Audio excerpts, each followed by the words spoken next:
আসসালামু আলাইকুম রহমতুল্লাহি ওয়া বারাকাতুহু। আলহামদুলিল্লাহ ওয়াসসালাতু ওয়াসসালামু আলা রাসূলিল্লাহ। 40 হাদিসের আসরে আজ 19তম হাদিস। এই হাদিসের শিরোনাম হলো, আপনি আল্লাহ রাব্বুল আলামিনের আদেশ নিষেধকে মেনে চলুন, তিনি আপনাকে রক্ষা করবেন। আব্দুল্লাহ ইবনে আব্বাস রাদিয়াল্লাহু তাআলা আনহু থেকে হাদিসটি বর্ণিত। সর্বপ্রথম আমরা হাদিসের অনুবাদটি জেনে নিই। তিনি বলেন, কুনতু খালফা রাসূলিল্লাহি সাল্লাল্লাহু আলাইহি ওয়াসাল্লাম ইয়াওমান। রাসূলের পিছনে ছিলাম আমি একদিন রাসূলের পিছনে ছিলাম। আর অন্য হাদিসে এসেছে, কুনতু রাদিফান নবী সাল্লাল্লাহু আলাইহি ওয়াসাল্লাম। রাসূলুল্লাহ সাল্লাল্লাহু আলাইহি ওয়াসাল্লাম একটা বাহনে বসেছিলেন, সেই বাহনের পিছনে আমি বসেছিলাম। অর্থাৎ রাসূলুল্লাহ সাল্লাম গাধার পৃষ্ঠে বসে কোথাও যাচ্ছিলেন, আর ইবনে আব্বাস রাদিয়াল্লাহু তাআলা আনহু তার পিছে বসেছিলেন। ফাকাল, তিনি আমাকে বললেন, ইয়া গুলাম, ওহে কিশোর, ওহে বৎস, ইন্নী উআল্লিমুকা কালিমাত, আমি তোমাকে কয়েকটি বাক্য শিক্ষা দিব, কিছু কথা তোমাকে শিখাবো। ইহফাযিল্লাহা ইয়াহফাযাক, তুমি যদি আল্লাহকে রক্ষা করো, তিনি তোমাকে রক্ষা করবেন। অর্থাৎ আল্লাহর আদেশ এবং নিষেধকে তুমি যদি রক্ষা করে চলো, তিনি তোমাকে রক্ষা করবেন। ইহফাযিল্লাহ তাজিদহু তুজাহাক, তুমি যদি আল্লাহকে রক্ষা করো, তার আদেশ নিষেধকে তুমি যদি রক্ষা করো, তাহলে তুমি বিপদের সময় তাকে তুমি তোমার কাছে পাবে। ইযা সাআলতা ফাসআলিল্লাহ, তুমি যখন কিছু চাইবে আল্লাহর কাছে চাইবে। ওয়াইদা ইসতাআনতা ফাসতাইন বিল্লাহ, তুমি যদি আশ্রয় চাও তা আশ্রয় আল্লাহর কাছে চাইবে। ওয়ালাম, তুমি জেনে রাখো, আন্নাল উম্মাতা, যদি সমস্ত জাতি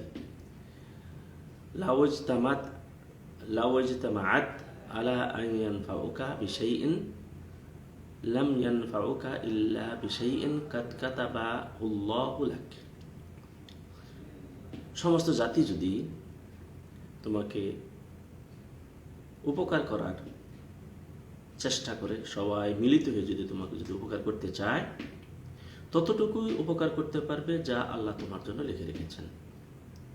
ওয়াইন ইজতামাউ আলা আন ইয়াদুররুকা বিশাইইন লাম ইয়াদুররুকা ইল্লা বিশাইইন কাদ কাতাবাহুল্লাহু আলাইকা, আর সমস্ত জাতি যদি একত্র হয়ে তোমার অপকার করতে চায়, ততটুকু করতে পারবে যতটুকু তোমার ভাগ্যে আল্লাহ তাআলা লিখে রেখেছে। রফিয়াতিল আকলাম, কলম উঠিয়ে নেওয়া হয়েছে, মানে ভাগ্য লেখা হয়েছে। ও জুফাতিস সুহুফ, এবং যাতে লেখা হয়েছে কালি শুকিয়ে গেছে।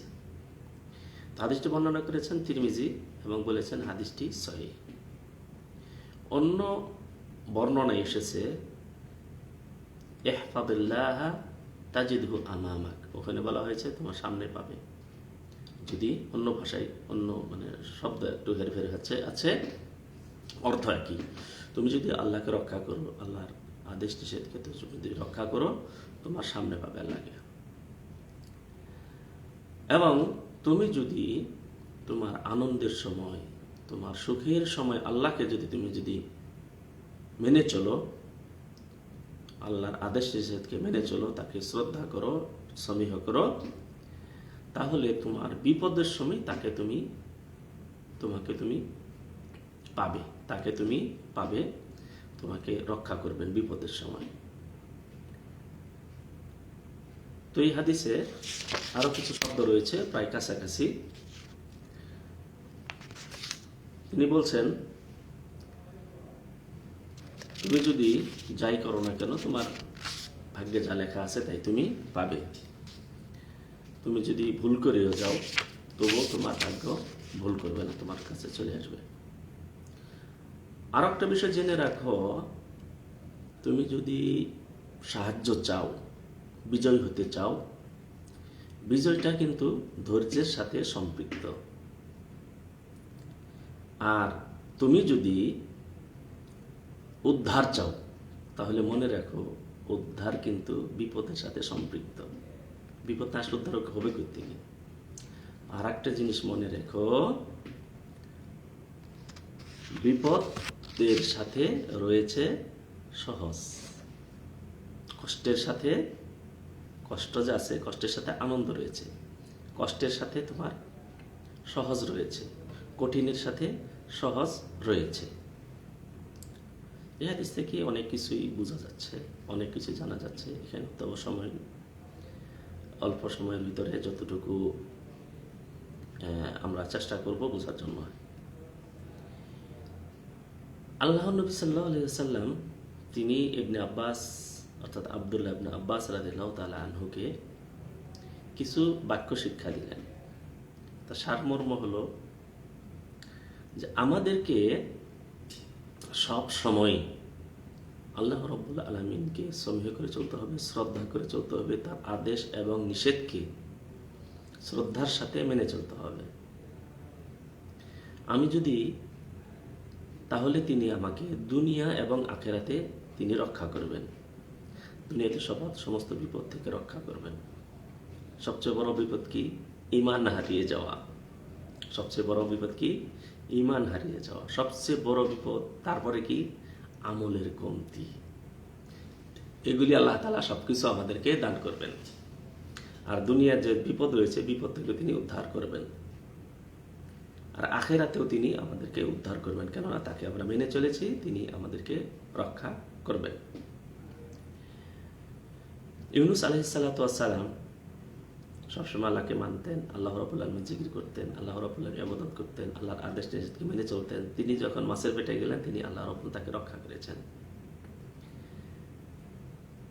ইব্রাহিম আলাইহিস সালাতু ওয়াস সালাম তাকে আল্লাহ রাব্বুল আলামিন অগ্নিকাণ্ড থেকে আরো অনেক বিপদ থেকে তিনি রক্ষা করলেন। মুসা আলাইহিস সালাতু ওয়াস সালামকে আল্লাহ রাব্বুল আলামিন কত জায়গায় তিনি রক্ষা করলেন। নূহ আলাইহিস সালাতু ওয়াস সালামকেও তিনি সেই তুফানের ভিতর আল্লাহ তাআলা রক্ষা করলেন। আমাদের নবী মুহাম্মদ সাল্লাল্লাহু আলাইহি ওয়াসাল্লামকে প্রতিটি পদে পদে আল্লাহ রাব্বুল আলামিন রক্ষা করেছেন। আপনি যদি নিজে চিন্তা করেন, আমি যদি চিন্তা করি যে অনেক বড় বড় বিপদ থেকে আল্লাহ রাব্বুল আলামিন আমাকে রক্ষা করেছেন, কেন করেছেন? আমি তাকে মেনে চলেছি। আপনি যদি চিন্তা করেন, করোনা গেল, আরো কত আপনার সামনে অ্যাক্সিডেন্ট গেল, আপনি অনেক সময় বিদ্যুৎ ধরেছেন, সেখান থেকে আল্লাহ রক্ষা করেছেন। কত বিপদ থেকে আপনি কি করেছেন? রক্ষা করেছেন, আল্লাহ রাব্বুল রক্ষা করেছেন। আপনি একখানে বিবাহ করার কথা ছিল, সেখানে করেননি। অনেক সম্পদ ছিল, তারপরে রূপসী ছিল, করেননি। পরবর্তীতে অন্যখানে বিবাহ করাবো বলে আল্লাহ তাআলা আমাকে রক্ষা করে, ওখানে করলে আমার জীবন তেজপাতা হয়ে যেত। আপনি একটা কাজ করতে গেছেন, সেই কাজটা করতে পারেননি, পরে বুঝলেন যে কেন করতে পারেনি, আল্লাহ তাআলা আমাকে সেখান থেকে রক্ষা করেছেন। এইভাবে পদে পদে আপনাকে আল্লাহ রাব্বুল আলামিন রক্ষা করেছেন, কেন? আপনি আল্লাহকে মেনে চলেছেন, আল্লাহর আদেশ নিষেধকে নিজ জীবনে বাস্তবায়ন করেছেন। এরপরে তিনি বললেন ভাগ্যের কথা, যে পৃথিবীর সমস্ত যত জিন ইনসান, অন্য হাদিসে এসেছে জিন এবং ইনসান সবাই মিলে যদি তোমাকে কোনো উপকার করতে চায়, আল্লাহ যা চাবেন ততটুকুই হবে। আর যদি অপকার করতে চায়, সেটাও তারা পারবে না। আল্লাহ যদি চান, আপনার উপকার হবেই হবে। তো আল্লাহর কাজ হলো ভাগ্য লিপিবদ্ধ করা, আল্লাহর উপর ছেড়ে দেবে। সেটা হলো তাওহীদ রুবুবিয়্যাত। সেটি কি? তাওহীদ আর রুবুবিয়্যাত। ভাগ্যের যে বিষয়টা, সেটা আমরা এত কি বলে ঝগড়া না করে, এত গবেষণা না করে আল্লাহর উপর ছেড়ে দেব। তাওহীদ রুবুবিয়্যাতের উপর বিশ্বাস করা, তিনি আমার ভাগ্যে যা লিখে রেখেছেন তার উপর আমি বিশ্বাস করে আমি কাজ করতে থাকবো। এটা হলো একদিন মুমিন এবং মুসলিমের পরিচয়। তো অন্য হাদিসে আল্লাহ নবী সাল্লাল্লাহু আলাইহি সাল্লাম বলছেন, তুমি যদি আল্লাহকে রক্ষা করো, বিপদের সময় তুমি তার সাথে তোমার সামনে পাবে, যা আমরা আলোচনা করেছি। এরপর কোনো বিষয়ে আপনি ভুল করেছেন, ভুল করে ধরতে পারেননি, এটা ভুল হওয়ারই ছিল, আল্লাহ তাআলা এভাবে লিখে রেখেছেন, ভুল হওয়ারই ছিল। এরপরে তিনি বললেন যে আপনি যদি বিজয় চান অথবা কোনো বিপদ থেকে উদ্ধার চান, তাহলে আপনাকে ধৈর্য ধারণ করতে হবে। আল্লাহ তাআলা বলছেন ইন্নাল্লাহা মা'আস সাবিরিন, আল্লাহ তাআলা ধৈর্যশালীদের, ধৈর্য যারা করে তাদের সাথে আছে। আর আপনি যদি বিজয় চান, রক্ষা চান, তাহলে বিপদ আসবে। বিপদে আপনি কি করবেন? যত বিপদ আসবে এখান থেকে রক্ষা আল্লাহ রেখেছেন, এখান থেকে বিজয় রেখেছেন। যে কোনো বিপদ আসুক না কেন সেখানে কি দরকার? ওই যে এর আগে যে বললেন আন্নান নাসরা মা'আস সাবরে, আপনি যে বিজয় চান, আপনি যদি রক্ষা চান তাহলে ধৈর্য ধারণ করতে হবে। আর তিনি বললেন যত কঠোরতা আসুক না কেন এর সাথে সহজ আছেই আছে, আল্লাহ তাআলা লিখেই রেখেছেন। এই জন্য আমাদেরকে সব সময় একটা বিষয় আমাদের লক্ষ্য রাখতে হবে যে আমি শয়নে, আমি চলাফেরাতে, আমার কাজে, আমার পদক্ষেপে সব কিছুতে আল্লাহ রাব্বুল আলামিনের বিধানকে, আদেশ এবং নিষেধকে আমাদের বাস্তবায়ন করতে হবে। যদিও আমরা অনেক সময় দেখি এই বিষয়টা আমরা যদি বাস্তবায়ন করি আমার বিপদ আসবে, না, আল্লাহ তাআলা আপনার সাথে আছেন, আল্লাহ তাআলা আপনার সাথে আছেন। আর একটা বিষয় লক্ষ্য রাখবো, আমরা যখন স্বাচ্ছন্দ্যে থাকি, নেয়ামতের ভরপুরে থাকি, তখন আমরা অনেকে আল্লাহকে ভুলে যাই। তাহলে আল্লাহকে ভুলে গেলে লাভটা কি হবে জানেন? লাভটা হলো আপনি যখন বিপদে পড়বেন তখন আপনার ডাকে আল্লাহ তাআলা তাড়াতাড়ি সাড়া দিবেন না, এটা আপনার লাভ।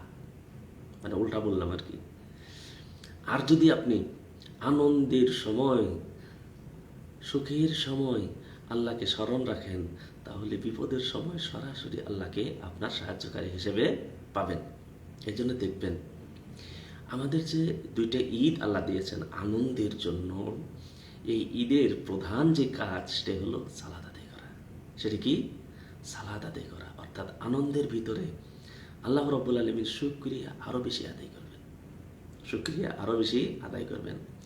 আনন্দে যখন থাকবেন, সুখে থাকবেন, স্বাচ্ছন্দ্যে থাকবেন, তখন যদি আল্লাহকে স্মরণে রাখেন তাহলে বিপদ আসলেই আল্লাহ রাব্বুল আলামিনকে ডাক দিবেন, আল্লাহ তাআলা আপনাকে ডাকে সাড়া দিবেন। কেননা ফেরেশতারা পর্যন্ত আপনার জন্য আল্লাহর কাছে সুপারিশ করবে। কেন ইউনূস আলাইহিস সালাতু ওয়াস সালাম যখন বলছিলেন লা ইলাহা ইল্লা আনতা সুবহানাকা ইন্নী কুনতু মিনাজ জালিমিন, যখন এই পাঠ করছিলেন ফেরেশতারা আল্লাহর কাছে বললেন, আল্লাহ এমন একজন বান্দা বিপদে পড়ে তোমাকে ডাকছে, তার শব্দের কণ্ঠ আমরা বুঝতে পারছি, তাকে তুমি উদ্ধার করো। কি বুঝতে পারলাম আমরা? আমরা যদি আনন্দের সময়, স্বচ্ছন্দের সময় যদি আল্লাহকে স্মরণ না রাখি, তাহলে বিপদের সময় বিপদে থাকতে হবে, বিপদ আরো বেশি আসবে। হয়তো উদ্ধার পাবো, সময় লাগবে, কিন্তু আপনি যদি সুখের সময়, আনন্দের সময় যদি আপনি যদি আল্লাহকে স্মরণে রাখেন, আল্লাহর শুকরিয়া যদি আদায় করেন, তাহলে কি হবে? আল্লাহ তাআলা আপনাকে সরাসরি, আপনাকে অতি দ্রুততে আল্লাহ রাব্বুল আলামিন আপনাকে রক্ষা করবেন। এই জন্য আমরা সবসময় একজন মুমিনের পরিচয় হলো, একজন মুসলিমের পরিচয় হলো, একজন মুহসিনের পরিচয় হলো সার্বক্ষণিক সুখে থাক, দুঃখে থাক, আল্লাহর আদেশ এবং নিষেধকে নিজ জীবনে বাস্তবায়ন করা।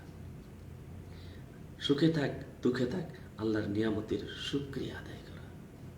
আর ভাগ্যের ব্যাপারটা আল্লাহর উপর ছেড়ে দেব। কি রেখেছেন আমরা কেউ জানি না, আল্লাহর উপর ছেড়ে দেব এবং আমাদের কাজ আমরা করতে থাকব। আল্লাহ রাব্বুল আলামিনের কাছে দোয়া করি, আল্লাহ রাব্বুল আলামিন যেন আমাদের সবাইকে তৌফিক দান করেন। আসসালামু আলাইকুম ওয়া রাহমাতুল্লাহি ওয়া বারাকাতুহু।